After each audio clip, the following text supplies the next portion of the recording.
Good morning, I'm Faye Thompson. I'm here this morning to make a recipe that was in our cookbook that we did for a fundraiser for the state park here in Parkin. And we asked all the ladies to present their very best recipes, and 4 ladies have their name on this recipe, and one of them is my daughter-in-law.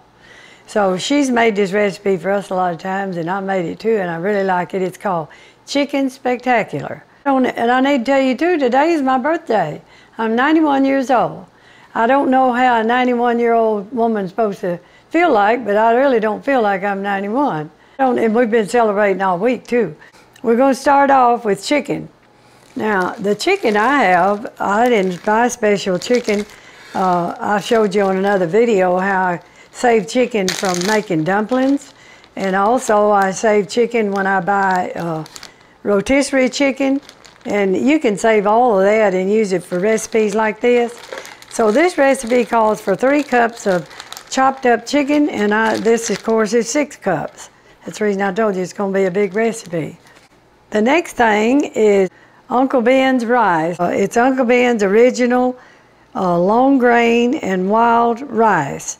So we're going to use 2 packages of this. We cook this for 20 minutes, and then you take the lid off and cook it another 5 minutes.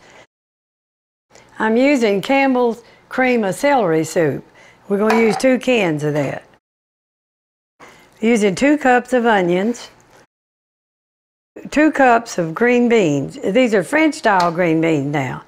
I'm using 2 cups of Duke's mayonnaise, 2 cans of water chestnuts. We're going to use salt and pepper to taste. Now we're going to mix all this up and put it in a sprayed casserole. I sprayed it with Pam. Now I'm just going to have to dip this over in there because it's too heavy for me to pick up.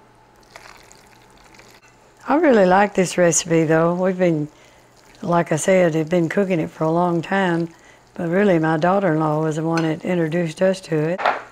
We're going to sprinkle some crushed up crackers over it. Now there's some variations you can do with this. You can use paprika and cheese, or like a Parmesan cheese on it if you wanted to. It's ready to go in the oven now, and I preheated the oven to 350 degrees. It's going to cook for about 25-30 minutes. Now our casseroles are ready. What we did the 2 variations. This one is just with the crackers on the top, and this one is with paprika and your mozzarella cheese. If you're going to use a variation with the cheese and the paprika, you need to cook your basic recipe for about 15 minutes and then put your cheese and your paprika on and cook it for another 15 minutes. So I hope you do try these recipes, and I hope you enjoy them as much as our family does, and I hope I see you on another video. Thanks a lot for watching.